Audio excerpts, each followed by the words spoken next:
વગર વ્યાજે લોન મળશે। લોન ધારકો માટે ફાયદો અને ખેડૂતોને 42,000ની સહાય। હવે વગર વ્યાજે લોન મળશે। પીએમ યોજનાના દેશના નાના વેપારીઓ માટે ખૂબ જ એક મહત્વપૂર્ણ માહિતી છે।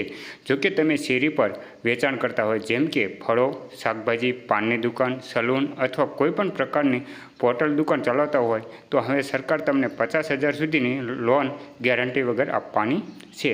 જેમાં લોનના તબક્કા આવી રીતે આપવામાં આવશે। પ્રથમ તબક્કો 10,000 જેની ચૂકવણી 12 મહિનામાં, બીજો તબક્કો 20,000 જેની ચૂકવણી 18 મહિનામાં કરવામાં આવશે, ત્રીજો તબક્કો 50,000નો જેની ચૂકવણીનો સમય મર્યાદા 36 મહિનાનો રહેશે। તો આવી રીતે લોન આપવામાં આવશે। હવે આગળ જોઈએ તો ખેડૂતને મળશે 42,000ની સહાય।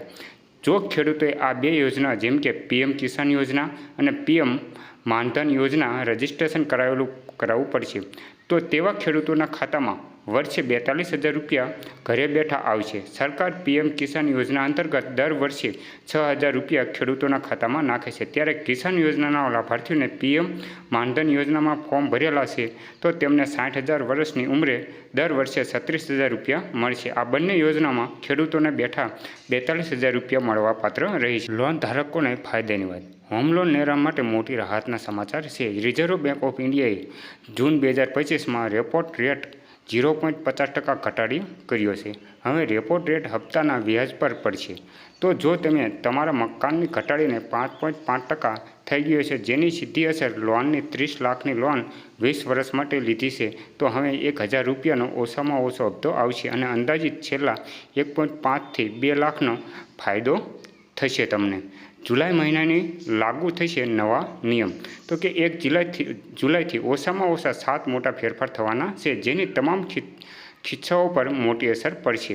1 જુલાઈથી credit card payment, online wallet transaction, PAN card જેવા મહત્વપૂર્ણ માટેના નિયમો હવે બદલાઈ રહ્યા છે।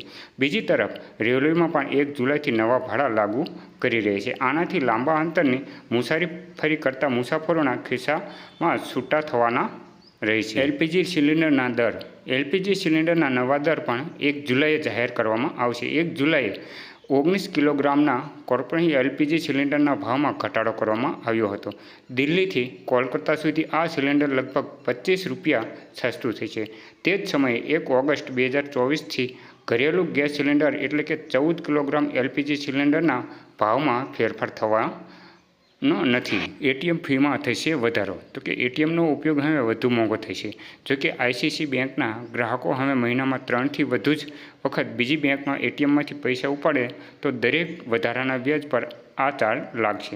નાણાકીય વ્યવહાર એટલે કે રોકડ ઉપર 23 અને નોન નાણાકીય એટલે કે બેલેન્સ ચેક માટે 8.50 રૂપિયાનો ચાર્જ વધારે વસૂલ કરવામાં આવશે। પાન આધાર હવે થશે ફરજિયાત લિંક। હવે આધાર કાર્ડ વિના નવું પાન કાર્ડ મેળવી શકશો નહીં। પાન કાર્ડ મેળવવા માટે આધાર કાર્ડ આપવું ફરજિયાત બનાવવામાં આવ્યું છે। જોકે તમારી પાસે પહેલાંથી જ પાન અને આધાર બંને છે તો તેને લિંક કરાવવા પણ જરૂરી છે। આ માટે 31 ડિસેમ્બર 2025નો સમયગાળો આપવામાં આવ્યો છે। 1 જુલાઈથી પેટ્રોલ ડીઝલ બંધ। દિલ્હી સરકાર પ્રદૂષણ સામે લડવા માટે કડક પગલાં લઈ રહી છે, જેના ભાગરૂપે 1 જુલાઈથી વાડનું રજીસ્ટ્રેશન સમાપ્ત થઈ ગયું છે। તેમને પેટ્રોલ કે ડીઝલ વેચવામાં આવશે નહીં। પેટ્રોલ પંપ સંચાલકોને આ અંગે કડક સૂચનાઓ આપવામાં આવી છે। એક્સપાયર થયેલા વાહનોનો અર્થ જૂના વાહનો થાય છે। ડીઝલ વાહનોનું રજીસ્ટ્રેશન 10 વર્ષ માટે માન્ય છે, જ્યારે પેટ્રોલ વાહનનું રજીસ્ટ્રેશન 15 વર્ષ માટે માન્ય ગણવામાં આવશે। એટલે કે જૂના વાહનો માટે પેટ્રોલ હવે બંધ થવા જઈ રહ્યું છે।